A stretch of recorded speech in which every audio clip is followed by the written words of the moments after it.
Hello everyone, welcome back to my channel and to another video. I'm Gabriella if you're new around here, and in today's video we're gonna talk all about handbags, but not the expensive ones. So just for some context, I posted a few weeks ago on my TikTok a video rating my affordable luxury handbags, and you guys really seem to enjoy it. So I decided to take it to YouTube and do a more detailed rating on each one of my affordable luxury bags, if you can say that. I think that's how they're usually called. I would say it's a really good combination between really high quality and high-end designs of handbags and a really good price for what they're offering. So I think this is a really good place to start if you're starting to think about investing a little bit more money into handbags and start building your collections, but still don't feel like you're in a point to invest money in designer handbags. So without further ado, let's begin. My cheapest bag at the moment from this collection is actually this one from Millie Biano, and I feel like Millie Biano is a brand that just has such good handbags, such interesting, cool designs, and their price point is actually really good for the quality that they offer. I believe a bag like this retails for, I want to say, about $150. I feel like this is such a good quality, especially for this kind of price point. The stitching is very well made, and I love the golden hardware. It's a little bit of an aged golden hardware, which makes it look a little bit more expensive. So overall, I really love this bag. Moving on, this has been also one of my favorite bags to wear at the moment. Actually, I can tell that all my most important things that I carry are here inside because it's the bag that I've been using for my everyday life. So this is from a brand called Paris 64. It's actually a Spanish brand, and I feel like they're a really good competition that's coming up, like emerging for a brand like Poen, for example. I feel like the quality really goes hand in hand with Poen, which is my current favorite brand for like affordable luxury bags and bags in this price point. This bag was gifted to me, so I'm really not sure about what's the price, but as usual I'm gonna put it right here so you guys can have a better idea. The one thing that confused me a little bit about this bag is that it came with a strap, but it came with nowhere to put the strap on, so it just left me wondering. I eventually engineered something in which I just use this little flap that it comes with to hold the strap, so I can just like crossbody it when I'm like running errands and just like in days that I have to walk around a lot.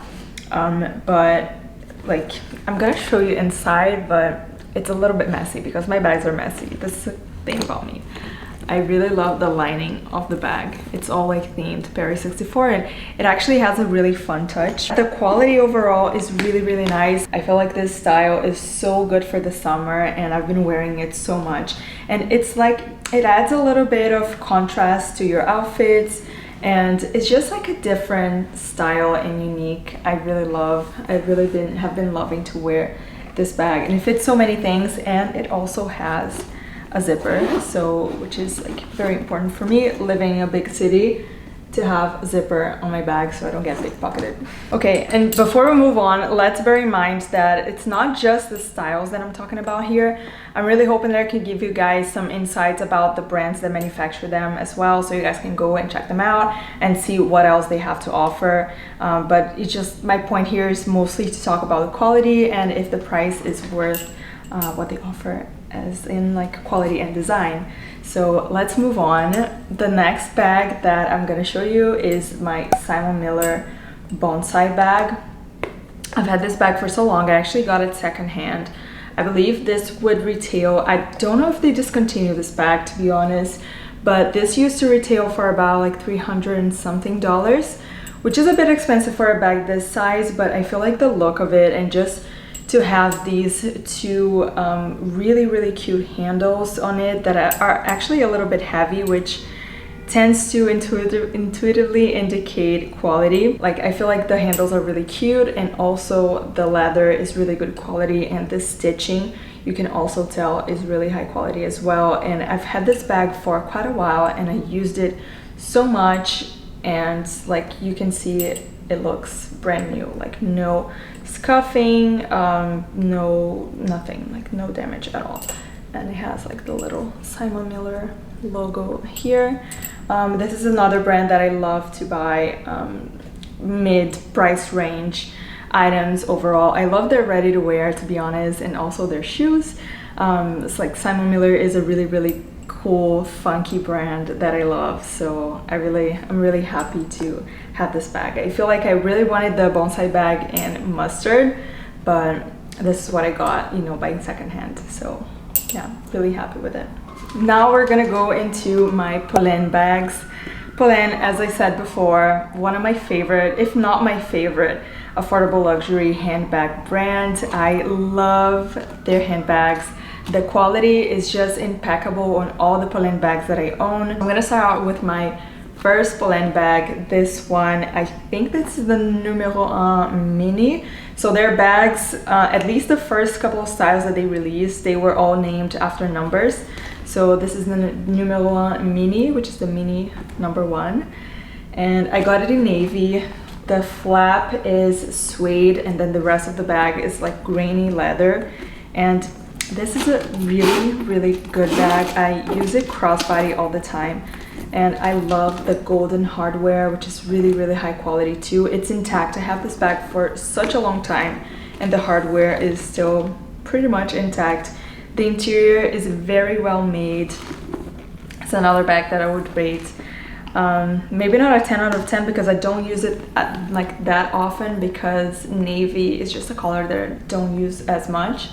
But I would rate it like a 9 or 8 out of 10 because this quality is so good, and I feel like this is such a versatile bag. You can wear it to, you know, run errands, or you can just go to a date night wearing it because it fits so much. Opposite to my bonsai bag that doesn't even fit my phone.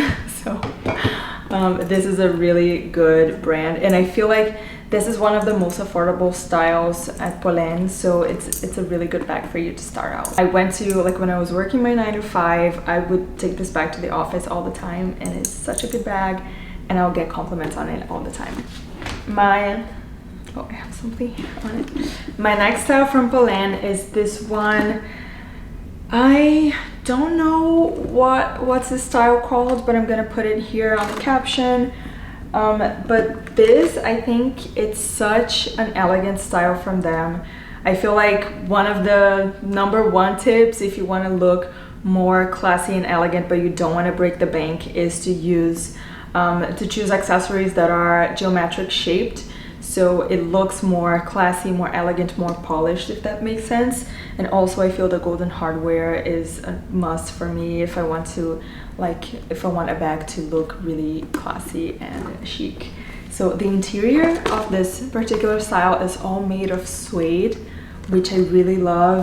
But if you're like a messy bag owner, like I am sometimes, like I can be a messy bag owner, maybe it's not so practical.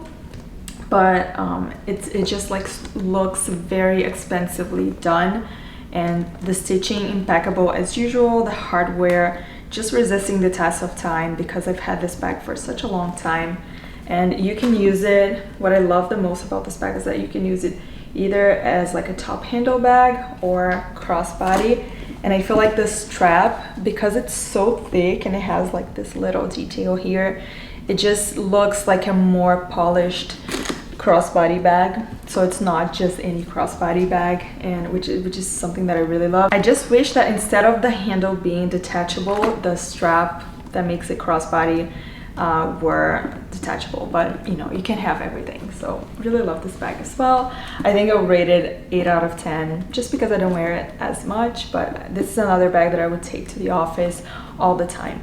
Still talking about my Poen bags, we have this other one. If I'm not mistaken, this is the numero 9, the number 9.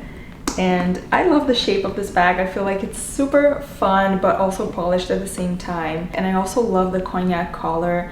I feel like I wore this bag so many times.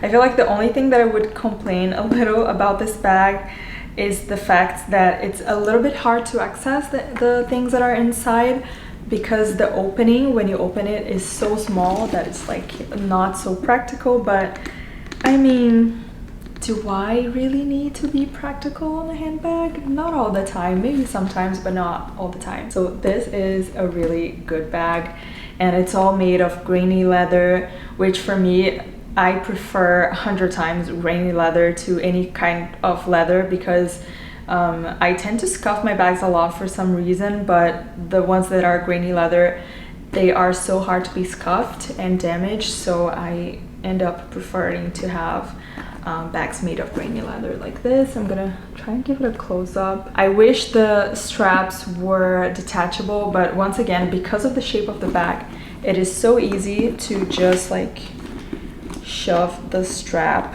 inside the bag and just make it like a top handle bag like this, a handbag, which is a little bit more chic depending on the occasion that you're looking to wear this one, but also 9 out of 10. Now going into my last Poen bag, but it's actually the one that I wore the most over all these years. I feel like I have this one since maybe 2018 or 2019, and this is a bag that has been with me a lot over all these years and the one that I use the most. The thing about this one is that this one is kind of like lambskin leather like. I don't know if it's exactly lambskin, but it's not grainy leather on the top handle, so I've had a little bit of scuffing done here, but that's my own fault.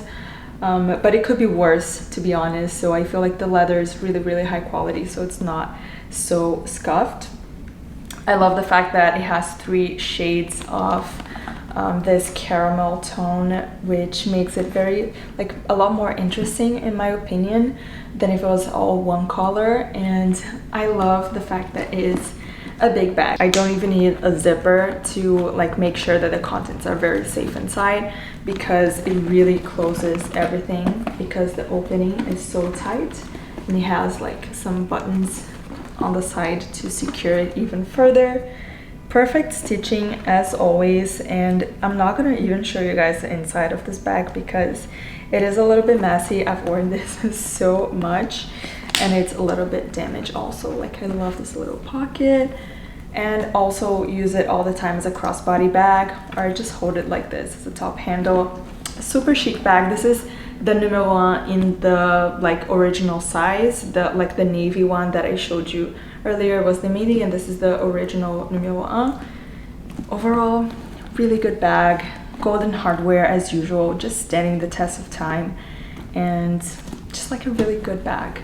I highly recommend. This is like an 11 out of 10. My favorite Poen bag. Now we're moving on to another brand called Cafuné. This bag, oh my god, I wore it so many times, especially to go to the office. It is such a good size, and once again, remember that thing about that I said about geometric bags making you look a little bit more polished and more elevated, and this is a perfect example of that. The golden hardware just elevates the bag further, and I love the fact that you can actually detach the straps and wear it just as a top handle and don't have to like shove the strap anywhere to like disguise it. The price point of this bag, if I'm not mistaken, is a little bit more elevated than the Poen bags. I feel like this one goes for, I imagine it's like on the 600s, and I can even like fit a notebook inside this bag. And my one complaint about this bag is that I use it crossbody all the time, and if I make it a little bit more heavy, if I like put more things inside, this opening will open very easy, and like I'll find myself an open bag like this a lot of times when I was wearing it. So overall, really good bag, but I would suggest that the brand just worked a little bit more on this closure here to make it more solid. Moving on to another brand that I really love, Straberry. This was my first bag from them, and I was really impressed with the quality of this bag. I love this little closure right here. It's not like the easiest bag to open and close, but I feel like it's worth it because it looks so cool. The interior is made of suede and it has a little paper inside, but I wore this bag so much. I love bicolor stuff. I can, like, you can tell by the top that I'm wearing, I love things that are two-toned, and I actually really like the golden tone that they use on the hardware. And I really love when they do straps like this with 2 holes, so you can wear it like longer strap, or you can just go ahead and make it a little bit shorter, like a little shoulder bag. Their leather is impeccable, and this is like the handbag that Meghan Markle uses also. I'm not sure if it's this style, but I think it's like a bigger Straberry style with this closure. So that's what kind of like what sold me on the bag, to be honest. That takes me into my second Straberry bag. I'm crazy about this bag, okay? Like, I got this just a few months ago and I've worn it so many times already. What really sold me on this bag was the crochet strap, okay? Blue is my favorite color, and I just feel like this, it's like you can't find anywhere else. I think this is a really interesting detail on this bag too, and I love the magnetic closing, and the interior just fits so much. And it also comes with a regular strap in case you're not feeling the crochet strap. So I'm always feeling the crochet strap, to be honest, like unless I'm wearing like an outfit that's just too much, and then the crochet strap won't go with it. So wear the regular strap, and you can also wear like a clutch like this, which I've done a few times. I love this bag. What can I say? I think the only thing that I would say about this bag, if it has any like bad things about it, it's not even like a bad thing, it's like quote unquote an issue, is that when I store it, because this is longer than the bag, it's always like this. So it ended up just permanently staying like this, which, you know, I'm a little disappointed with, but it's no big deal, I guess. So it's one of my favorite bags at the moment. I think my favorite bag at the moment is this one. I've been wearing it so much. We are almost done, but I really wanted to show you guys also this bag. This is from a brand called Benedicta Bres. I will write the name down here, I don't want to butcher it, but every time that I'm wearing this bag, everybody asks me where it's from. And look at this. This is such an interesting bag. It's cool to look at. I love the knot detail on the hardware. It looks very expensive. It looks designer. It's not on the cheaper side. I feel like this one retails for about $795. So it's not cheap, but I feel like it's a really cool bag if you want to make an impression, and it's very well made. The stitching is perfect. And the collar, I feel like it's a really unique collar as well, and I feel like it's a really cool piece to have. Look at this detail. It's made in Italy, and all the hardware, it's heavy, like it feels and looks expensive. The strap it comes with has a little leather detail, and also I love the way that the strap attaches to the bag on the inside. Like, can you see? It's through this little thing here. So overall, really cool bag. I love this one. Like, if you're planning on spending a little bit more on a style of bag that it's not for the everyday, then I highly recommend this. Going into our next and final handbag brand, I have to mention Jerome Trius. It's a French brand, and I really love it. So this particular fanny pack I got last year as a birthday gift, and as much as I really love this bag, I end up not wearing it as much because I associate it with more like nighttime looks because of the metallic material, I guess. But nevertheless, I love the quality of this brand, and I really recommend you guys check it out. I feel like you can also find this brand here in the US, and what I really love about it is that there's no logos anywhere. There, like the way that you identify a bag is from Jerome Trius is because of these 3 little dots. He puts it like twice on every one of his bags, and overall the quality of his handbags are impeccable. Stitching is impeccable, hardware, just everything, like all the making of this bag is very high quality, and the price point is also around. I feel like you can have more expensive bags by him, but it starts at a pretty reasonable price point depending on the style. It can be 400, 500, 600 euros or dollars, depending on the style that you choose. So I feel like we covered pretty much all my handbags and all my favorite affordable luxury handbag brands, and I really hope you guys liked this video. Don't forget to give it a thumbs up if you did, and also to subscribe here to my channel because your support means the world to me. So really hope this video helped you in making your decision and exploring more of these brands. So I will see you guys on the next video. Bye.